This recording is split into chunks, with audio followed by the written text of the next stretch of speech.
Clean আপে কীভাবে যাব, ঠিক আছে। এখন রাফ ফিগার করলাম, রাফ ফিগারকে যদি আমি ক্লিন আপে না কনভার্ট করে দেখাই তাহলে একটা অসমাপ্ত ব্যাপার থেকে যায়।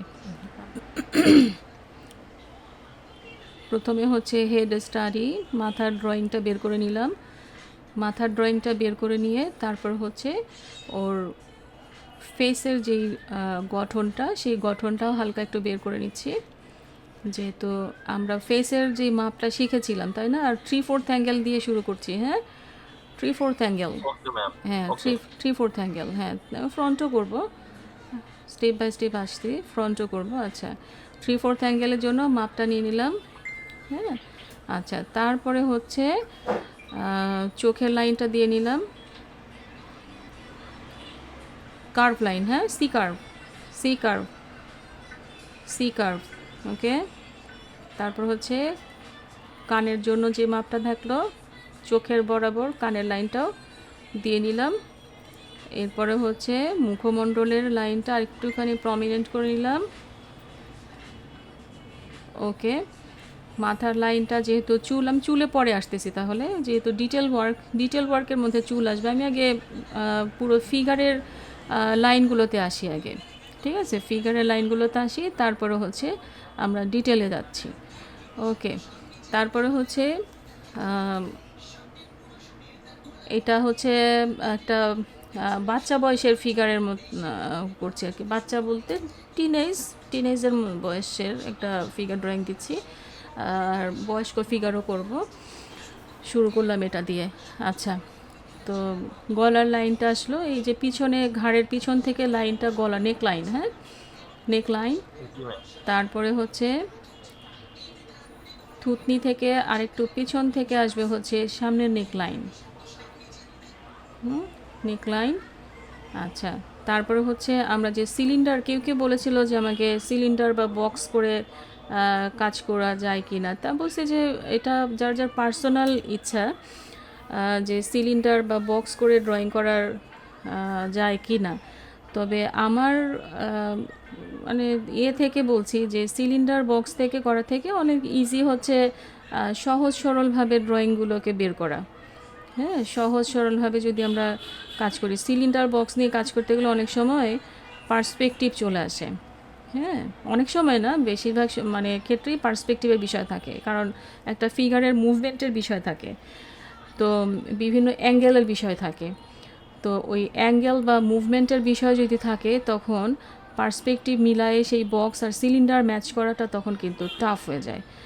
তো আচ্ছা, এটা যদি 3/4 অ্যাঙ্গেলই আঁকছি তাহলে আমাকে কি করতে হবে, এই যে লাইনটা ফেসে দিয়েছি সেই লাইনটা কিন্তু ওর বডিতেও আসবে, ঠিক আছে।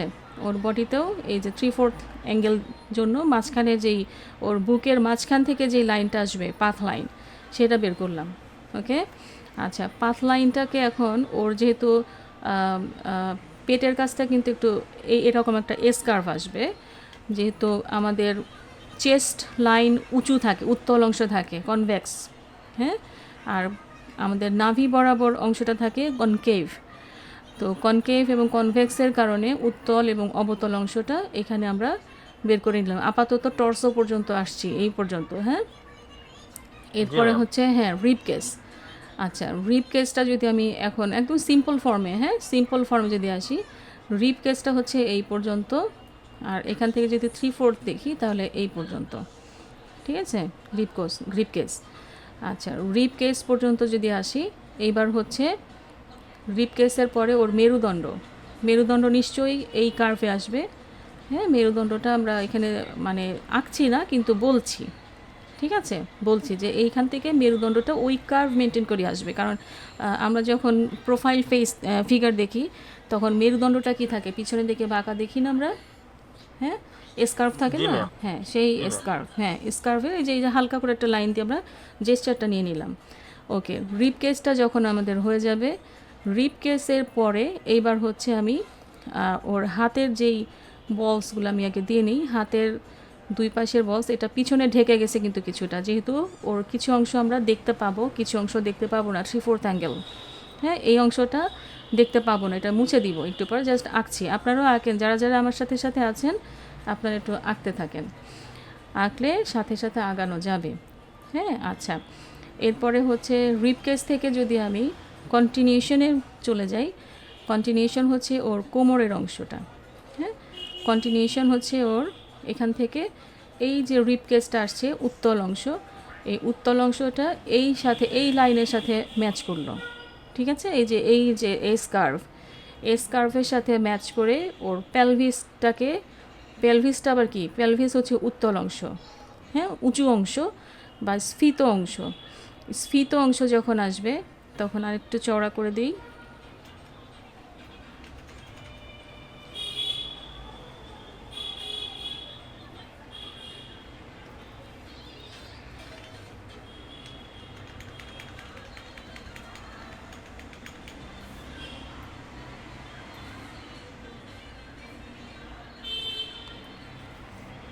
আচ্ছা, আচ্ছা, পেলভিসে যখন আসবে, পেলভিস পর্যন্ত এসে ওর হচ্ছে আমরা এই লাইনটা আমরা দিব। এই লাইনটা হচ্ছে আমাদের নাভি বরাবর যে লাইনটা আসে, বা সাধারণত পোশাক পরলে, পোশাকটা আমরা যদি প্যান্ট পরি, প্যান্ট সাধারণত এই নাভি বরাবর লাইনটাই আমরা খেয়াল করি সাধারণত অ্যানিমেশনের ফিগার ড্রয়িংগুলো যখন আমরা করি, শর্টকাট ফিগার ড্রয়িং এবং খুবই স্মুথ ড্রয়িং, হ্যাঁ, খুবই স্মুথ ড্রয়িং।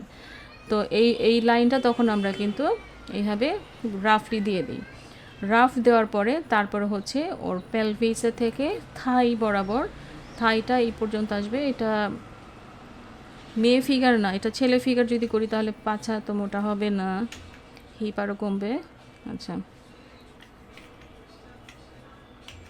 এটা ছেলে ফিগার, তাহলে ওর হিপ কিন্তু মেয়েদের মতন ওরকম বেশি উত্তল অংশে আসবে না। ওকে, আচ্ছা, তারপরে হচ্ছে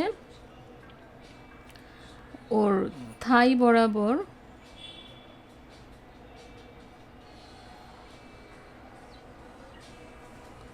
থাই বরাবর যে ওকে একটা পোশাক, ছোট একটা শর্ট পোশাকে দিয়ে দিলাম। ওই পাশে যেহেতু যাবে সেটা ওই লাইন থেকে আসবে, এই লাইন থেকে না, সরি, এই পাশ থেকে আসবে। হ্যাঁ, এই পাশ থেকে আসবে, যেহেতু পার্সপেক্টিভ দেখছি, 3/4 অ্যাঙ্গেল পার্সপেক্টিভ। এটা যদি ফ্রন্ট অ্যাঙ্গেল হতো তাহলে দুই পাশে একই লাইন আসতো। ওকে, তাহলে এই গেল। আচ্ছা, তারপরে থাইয়ের লাইনটা আসবে, আর এই পাশ থেকে হচ্ছে ওর সামনের থাই যেটা আমরা দেখতে পাচ্ছি প্রথমেই, এই থাইয়ের লাইনটা, এবং এই থাইয়ের লাইনটা আমি যদি মাঝখানে লাইন টেনে নিই তাহলে আপনাদের বুঝতে সুবিধা হবে, আমি সেইভাবে সহজ করে দেখাই। একদম মাঝখানে পাথ লাইনটা নিয়ে আসতেছি, এই পাশের লাইনটাও পাথ লাইনটা নিয়ে আসতেছি। ওকে, ঠিক আছে, পাথ লাইনটা নিয়ে এসে কোন পর্যন্ত, হাঁটুর মালাটা, ধরেন এই পর্যন্ত হাঁটুর মালাটা আসলো, এই পর্যন্ত হাঁটুর যেই বলসটা থাকে সেই বলটা নিয়ে আসলাম। বলটা নিয়ে আসার পরে এইবার হচ্ছে ওর এই পায়ের যে অংশ, আপনারা কিন্তু, আমি আজকে কিন্তু মাপের লাইনগুলোকে শুধু মাঝখানে যে ভার্টিক্যাল লাইনটা দিয়েছি, ভার্টিক্যাল লাইনের পরে আর বাইরের যেই ছোট ছোট যে হরাজেন্টাল লাইনগুলো সেগুলো কিন্তু দেই নাই। কিন্তু আপনারা যখন এভাবে করবেন, আপনাদের মাপটা মুখস্থ করতে বলছিলাম, করছেন কি? একদম মাপ মুখস্থ করা কে কে করছেন বলেন? জি ম্যাম, করছি। হ্যাঁ, কেউ কেউ করছেন কিন্তু অনেকেই করেন নাই, না করে তখন ওই বলেন যে হয় নাই, শিখতে পারি নাই, কিছু নাই, এগুলা বলা যাবে না। আমি বারবার করে বলছি মাপ শিখতে, কারণ ফিগার ড্রয়িং এত সহজ না। ফিগার ড্রয়িং করতে গেলে অনেক মাপের বিষয় থাকে, কারণ ডিসপ্রপোর্শন হয়ে যায় ফিগার ড্রয়িংয়ে, যদি কোনোভাবে ভুল হয় সেটা হচ্ছে ডিসপ্রপোর্শনেট ফিগার। তো ডিসপ্রপোর্শনেট ফিগার হওয়ার মানেটা কী হচ্ছে, মাপের লাইনে ভুল। তো সেই মাপের লাইনে ভুল করা যাবে না। হ্যাঁ, আচ্ছা, তারপরে ওই পাশের পা, থাই প্রথম, থাই থেকে নি লাইন, নি লাইন থেকে, হ্যাঁ, নি লাইন থেকে তারপরে হচ্ছে নিচের যে পায়ের অংশ,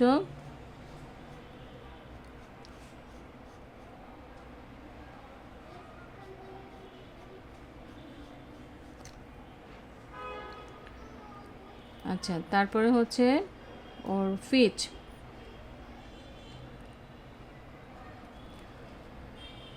কারো কোনো বুঝতে কষ্ট হচ্ছে?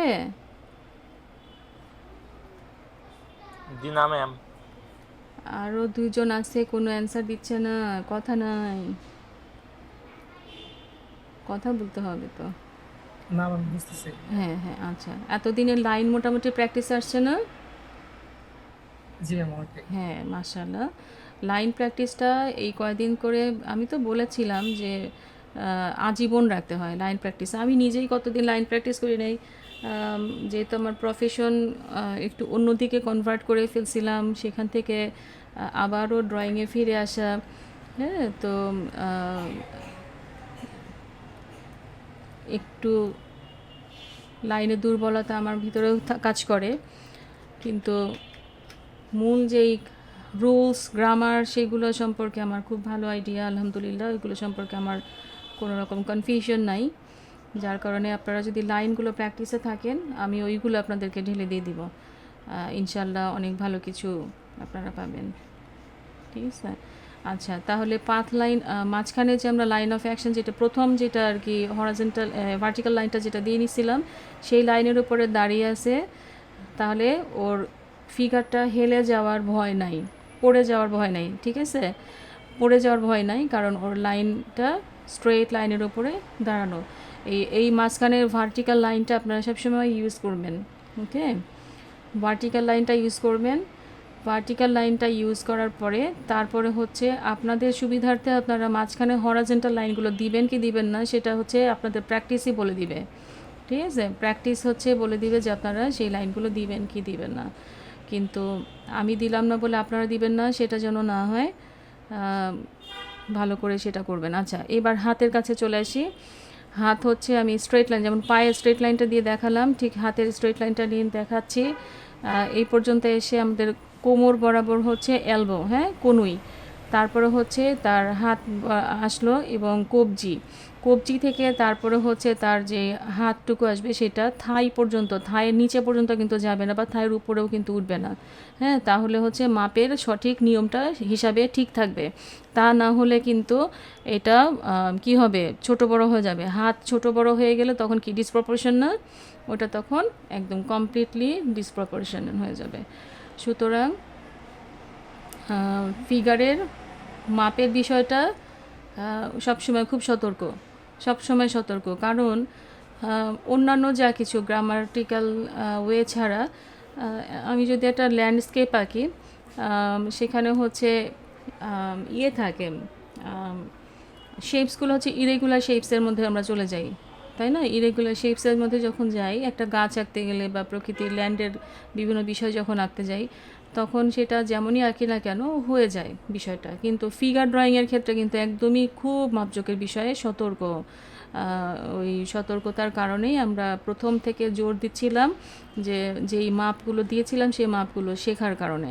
মাপগুলো শেখা না হয়ে গেলে এই ফিগার ড্রয়িংটা দাঁড়াবে না ঠিক মতন, মনে হবে ডিসপ্রপোর্শন, মনে হবে পড়ে যাচ্ছে, মনে হবে কোথায় যেন ঘাটতি আছে। কখনো দেখা যাবে যে কোনো কোনো আর্টিস্ট ছবি আঁকার পরে কোমর থেকে উপরের অংশটা হয় ছোট নয় বড়, হ্যাঁ, পা বেশি লম্বা হলো বা কখনো খাটো মনে হলো, হ্যাঁ, এরকম ফিল হবে। তো ওই ফিলিংসের মধ্যে যেন আমাদের না যাওয়া লাগে, আর আমাদের নিজেরাই নিজেদের জাজমেন্টের বিষয়টা যেন আমরা ক্লিয়ার হতে পারি। আমরা যেন নিজেরা বলতে পারি যে আমার ড্রয়িংয়ের এই জায়গাটা আমার ভুল হয়েছে, এই জায়গাটা আমার ঠিক করতে হবে। এই যে ধারণাটুকু দেওয়া, এই ধারণাটুকু গত কয়েকটা ক্লাসে আমি কিন্তু গ্রামাটিক্যাল ওয়েতে বেশ ভালোভাবে ধারণাগুলো দিয়েছি। হ্যাঁ, যে নিজের ড্রয়িং সম্পর্কে ভালো ধারণা নেব আর কি। কোথায় লাইন ডার্ক হবে, ওয়েট হবে, ব্যালেন্স হবে, যে ব্যালেন্সিভ একটা ফিগার, তাই না? এই যে ওয়েট জন্য এই নিচের ড্রয়িংগুলো আমি একটু ডার্ক করে দিচ্ছি। হ্যাঁ, তারপরে যখন আমরা এটাকে লাইট অ্যান্ড শেডে নিয়ে আসবে, এখন তো লাইট অ্যান্ড শেডে নিয়ে আসি নাই, লাইট অ্যান্ড শেডের যদি নিয়ে আসি তখন সেটা কিভাবে আসবে। হ্যাঁ, তারপরে হচ্ছে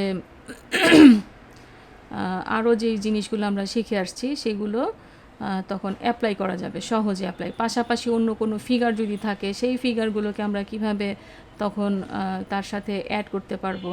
যদি কোনো অ্যানিম্যাল ফিগার থাকে, অ্যানিম্যাল ফিগারের মাপের রেশিও যেন আমরা শিখে এসেছিলাম না, মাপের রেশিওগুলো, যে কোনটার সাথে কোনটার তফাৎটা আমরা বুঝতে যেন পারি ঠিক মতন। হ্যাঁ জি ম্যাম। হ্যাঁ, ওই তফাৎগুলো শেখা। হ্যাঁ, তো আচ্ছা, তো সেই বিষয়গুলো আর কি যেন কমপ্লিটলি ক্লিয়ার থাকে। আচ্ছা, তো একটা অ্যানিমেশনের প্রথম থেকে শেষ পর্যন্ত যখন আমরা যাব, তখন একই ফিগারকেই আমাদের নিয়ে মুভ করতে হবে। সো একই ফিগারের বিভিন্ন অ্যাঙ্গেল থেকে তাকে দেখতে হবে। সুতরাং মাপের রেশিওতে যদি কোনো প্রকার ভুল থাকে, তাহলে সেই মাপে তাকে এক এক সময় এক রকম দেখাবে। তাহলে যারা ফিগার ড্রয়িং শিখছেন, কার্টুন ফিগার ড্রয়িং হোক বা যেটাই, মানে স্কেচ থেকে শুরু করে একদম কমপ্লিট একটা ফিগার ড্রয়িং শিখছেন, তাদের কিন্তু ওই মাপের বিষয়টা ঠিক না হলেই কি হবে, অ্যানিমেশনের প্রথম থেকে শেষ পর্যন্ত একই ক্যারেক্টার আর একই ক্যারেক্টার থাকবে না। হ্যাঁ, তো এই বিষয়গুলো আমাদেরকে খুব সতর্কতার সাথে কাজ করতে হবে। ওকে, আচ্ছা, চোখের ওকে বিষয়টা আমরা খুব এটাতে ডিটেল ওয়ার্কে যাব না, কারণ হচ্ছে আমরা আজকে রাফ স্কেচ থেকে কিভাবে অ্যানিমেশন ফিগারের মাপের বিষয়টা আসে সেগুলো নিয়ে কাজ করব আজকে। সো হচ্ছে ডিটেল যেহেতু আমরা এর আগে করে আসছি, আর ডিটেলের কাজ আমরা পরেও আবার করব। আজকে আমরা শুধু মাপগুলো নিয়ে ভালো করে কাজটা করব আর কি। ঠিক আছে, ওকে ম্যাম। জাস্ট ফোকাস করবো আজকে আমরা অ্যানিমেশনের জন্য প্রিপারেশন কীভাবে নেওয়া যায় সেটা আর কি। আমাদের পোর্টফোলিও বিল্ড আপ করার সময় এই কাজগুলো যেন খুব ভালোভাবে কাজে লাগে। ওকে, আচ্ছা, এই গেল হচ্ছে একটা ফিগার, বাচ্চা ফিগার। আচ্ছা, বাচ্চা ফিগার বাদে এবার আমি যদি অন্য একটা ফিগারে যাই, তাহলে আপনারা কি করেছেন সাথে?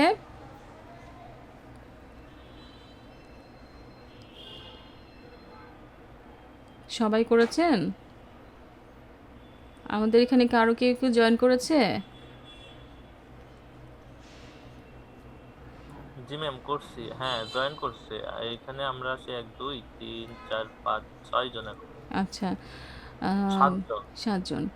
আচ্ছা, তাহলে সবাইকে আমি অনুরোধ করছি যে একসাথে ড্রয়িংটা কন্টিনিউ করতে। হ্যাঁ, কন্টিনিউ করতে, তাহলে এখান থেকে কিন্তু শেখা হয়ে যাচ্ছে। হাতটা পিছনে চলে গেছে, এই হাতটা আমি সামনে নিয়ে আসি, কারণ এই হাতটা সামনে দেখার কথা, এই হাতটা পিছনে থাকার কথা। ঠিক আছে, এই, ওকে, ওকে ম্যাম। হ্যাঁ,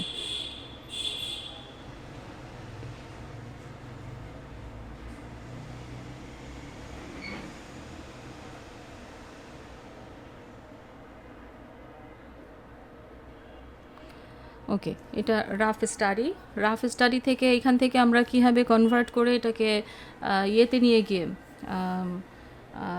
কি বলে, অ্যাডোবে অ্যানিমেটে নিয়ে গিয়ে আমরা কীভাবে এটাকে ক্লিয়ার করতে পারি। হ্যাঁ, ক্লিয়ার করতে পারি সেই কাজও দেখাবো।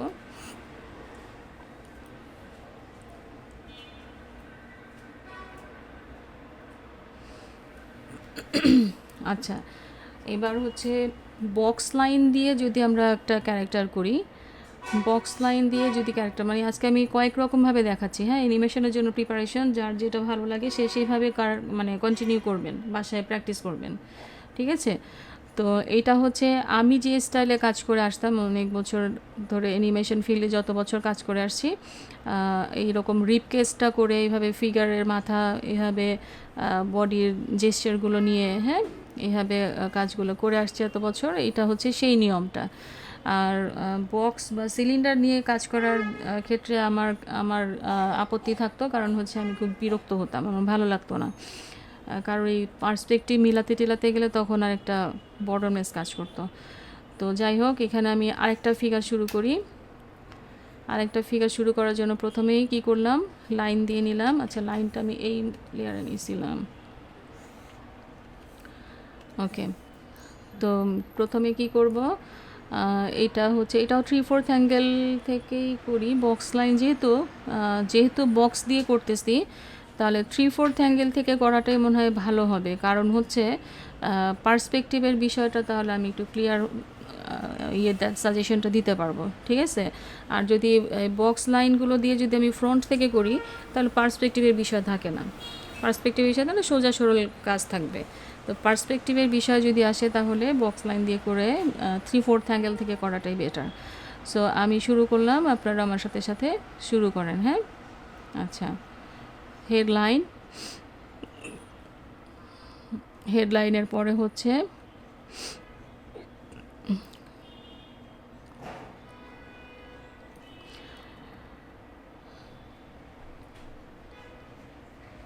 জ লাইনটা দিলাম।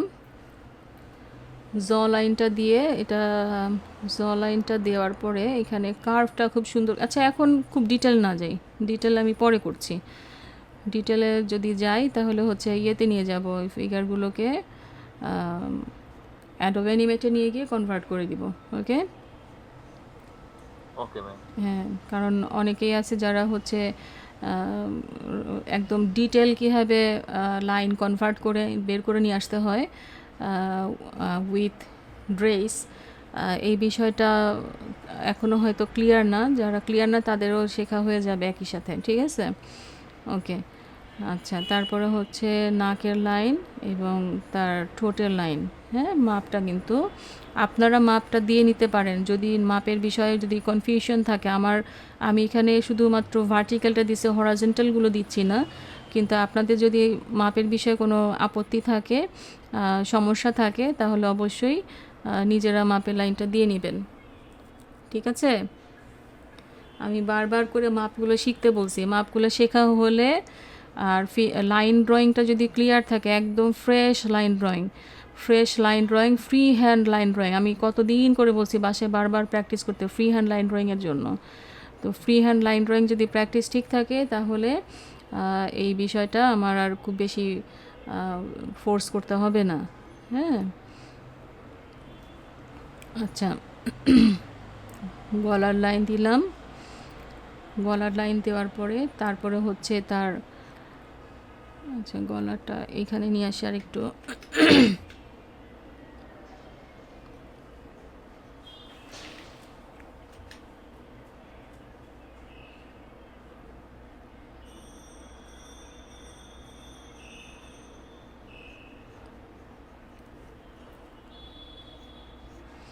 চেস্টের লাইন, চেস্টের উত্তল অংশ, তারপরে হচ্ছে অবতল অংশ, এরপরে হচ্ছে ওর যদি আমি বক্স লাইন করি তাহলে এখানে যতটুকু দেখতে পাবো গ্রিপ কেসের ক্ষেত্রে, হ্যাঁ, গ্রিপ কেসের ক্ষেত্রে এখানে যতটুকু দেখতে পাচ্ছি তার থেকে 3 ভাগের 2 ভাগ আমি, বা 1/4 যদি বলি, 1 ভাগ এই পাশে, 4 ভাগ এই পাশে। হ্যাঁ, তো সেই বক্স লাইনটা দিয়ে নিলাম। যারা এতদিন পার্সপেক্টিভ বক্স লাইন করে আসছেন, বক্স করেছেন, তারা নিশ্চয়ই জানেন 2 পয়েন্ট পার্সপেক্টিভ কিন্তু এখানে 2 পয়েন্ট পার্সপেক্টিভের ম্যাচ করতে হয়। হ্যাঁ, ঠিক না? জি ম্যাম। হ্যাঁ, জি, জি। 2 পয়েন্ট পার্সপেক্টিভ এবং বিভিন্ন অ্যাঙ্গেল থেকে আসে তখন। কারণ একটা বক্সের সাথে আরেকটা বক্স কিন্তু মিলবে না, ঠিক আছে? কারণ এই চেঞ্জ হয়, পাথ লাইন চেঞ্জ হয় না? পাথ লাইন চেঞ্জের কারণে বক্সের লাইনগুলো তখন চেঞ্জ হয়ে যায়, বক্সের পার্সপেক্টিভের লাইনগুলো তখন চেঞ্জ হয়ে যায়। আচ্ছা, তাহলে আমার পিছনে যে মেরুদণ্ডটা, সেই মেরুদণ্ডটা এই যে পিছন থেকে এই পর্যন্ত আসছে। হ্যাঁ, আমি মেরুদণ্ডের লাইনটা একটু দিয়ে নিলাম যেন সহজে বোঝা যায়। ওকে, সহজে বোঝা যায়। আচ্ছা, মেরুদণ্ডের লাইনটা এই পর্যন্ত আসলো। এরপরে তার হচ্ছে এইখানের যেই বেলি লাইনটা, হ্যাঁ, পেলভিস এবং বেলি লাইনটা যখন আসবে তখন এখান থেকে, আচ্ছা, এটা আর একটু ক্লিন করে দেখাই।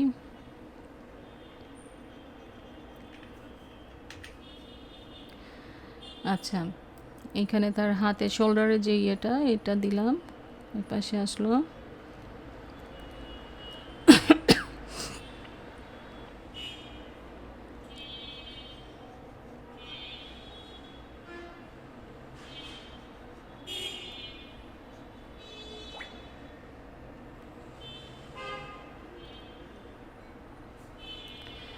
এইখান থেকে বক্সটার আবার অ্যাঙ্গেল চেঞ্জ হবে। হ্যাঁ, যেহেতু পেলভিসের লাইন, পেলভিস কিন্তু হিপটা পেছনে উত্তল, তাই না, সামনে অবতল। তাহলে পেলভিসের লাইন যদি হয় তাহলে সেটা হবে এই রকম একটা বক্স, ঠিক আছে? এই রকম। তাহলে এই লাইনটা গেল। আর মাঝখানের যেই লাইনটা এখানে আমরা সাধারণত চামড়া দিয়ে বা লাইন দিয়েই বুঝাই দিই। হ্যাঁ, এই যে এখানে আসবে, এখান থেকে এইভাবে আসবে, ঠিক আছে? তখন এই কোনাগুলোকে আমরা অ্যাভয়েড করব, আর স্কিনের লেয়ারগুলো এভাবে টেনে নিয়ে আসবো, ঠিক আছে? পেলভিসটা আর একটু বাড়বে, তাহলে পেলভিসটা আর একটু বাড়লে, না বেশি বাড়ানো যাবে না,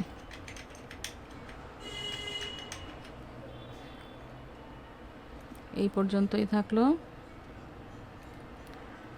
এখান থেকে পেলভিসটা আর একটু বাড়বে, যেহেতু 1/4।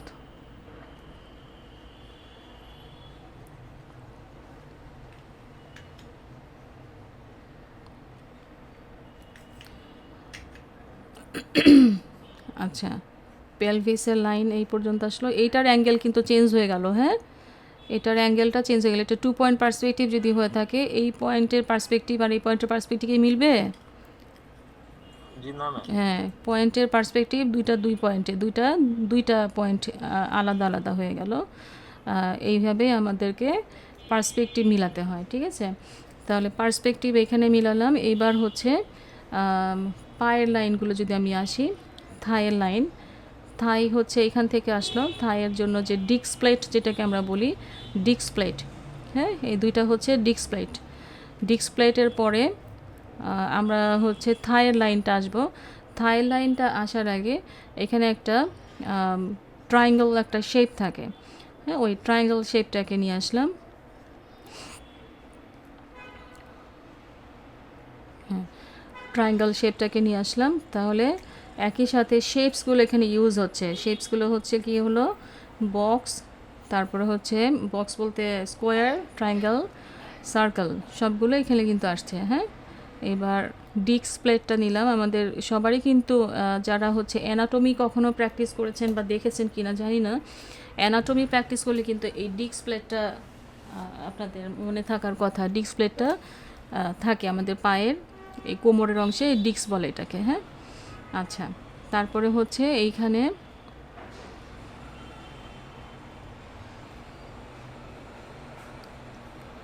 আচ্ছা মাঝখানে লাইন দিয়ে নেই। মাঝখানে লাইন দিলে আপনাদের জন্য সুবিধা। এইখানে হচ্ছে তার নি লাইনটা একটু নিচে নামবে। এই জায়গাটা যদি নি লাইন হয়, তারপরে হচ্ছে তার পায়ের অংশ,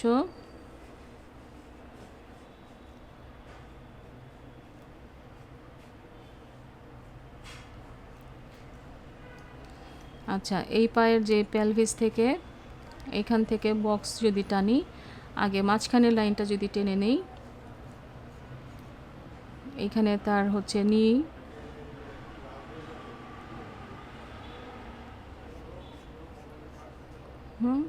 এইখানে হচ্ছে তার ওই পাশের পা,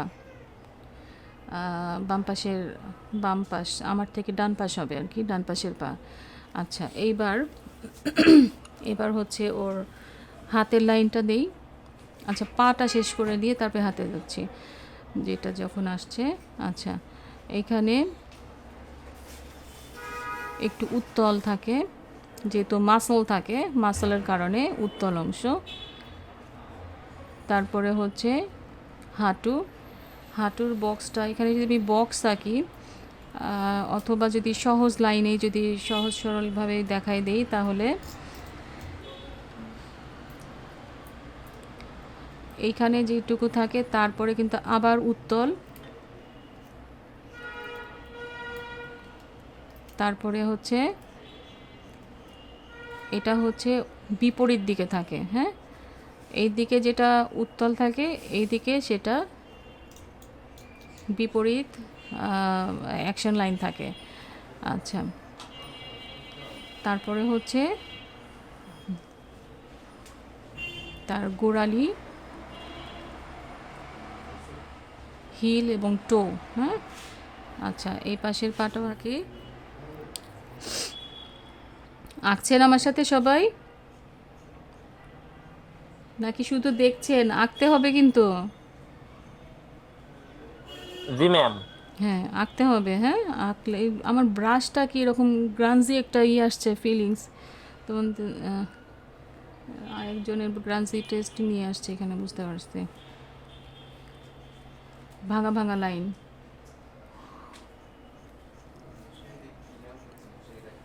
আচ্ছা,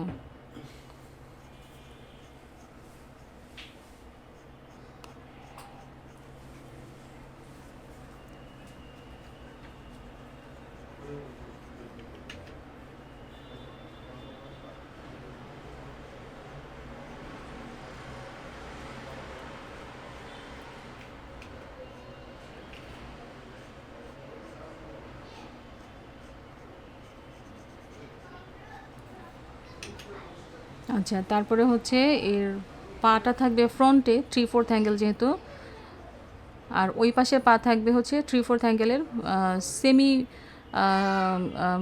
কি বলবে প্রোফাইল এবং ফ্রন্ট এরকমভাবে। তাহলে এইখানে পায়ের কাছে যদি আমরা ইয়েটা আসি তখন আর একটু চিকন হওয়ার কথা, আর একটু চিকন হয়ে যাবে।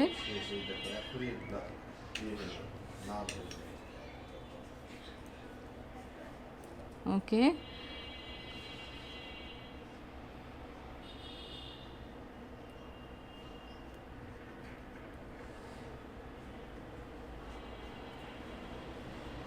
এটা পা বেশি বড় মনে হচ্ছে, তাহলে একটু ছোট করতে হবে।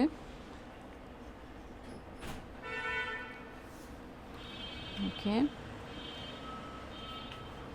আচ্ছা, এই পাশে 3/4 অ্যাঙ্গেল হিল, এখানে একটা হাড় থাকে, এই হাড়টাই এই হাড়টাই এইভাবে দেখাতে হবে। হ্যাঁ, আর জুতা পরা অবস্থায় তখন তো এভাবে দেখানোর দরকার হয় না, কিন্তু মাপটা ঠিক থাকতে হয়। হ্যাঁ, মাপের বিষয়টা ঠিক থাকতে হবে যে এই। ওকে, এইবার আমরা ক্লিয়ার লাইনে যদি আসি,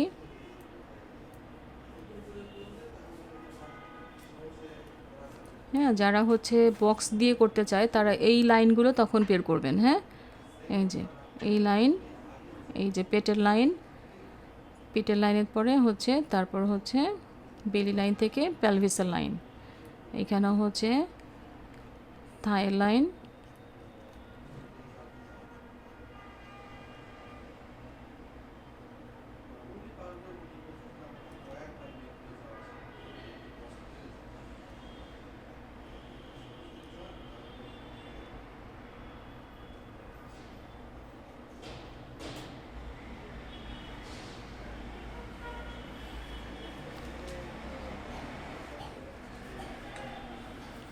ওকে।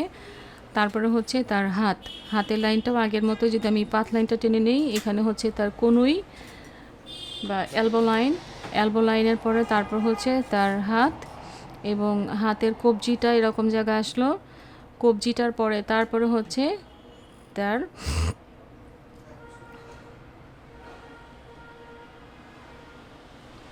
আঙ্গুলগুলো। হ্যাঁ, আঙ্গুলগুলো তারপরে এভাবে আসলো, ঠিক আছে। আচ্ছা, আর এই পাশে যদি আমি লাইনটা নিই, এই আসলো কনুই লাইন। হ্যাঁ, কনুইটা এই যে একদম কোমর বরাবর। হ্যাঁ, একদম কোমর বরাবর, এবং এই যে কোমর থেকে তারপর হচ্ছে যে থাই লাইনের এরকম জায়গা পর্যন্ত কিন্তু হাত কিন্তু এর বেশি বাড়বেও না, এর থেকে কমও হবে না, তাহলে কিন্তু মাপে ভুল হবে। হ্যাঁ, ঠিক আছে। জি ম্যাম। আচ্ছা, তারপরে বেশি বড় দিয়ে ফেললাম, আর একটু ছোটো করতে হবে।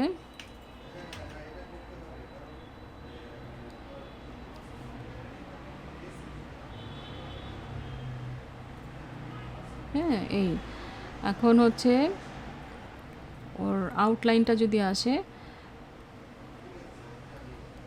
হ্যাঁ, এই গেল, এখান থেকে যদি লাইন আসে,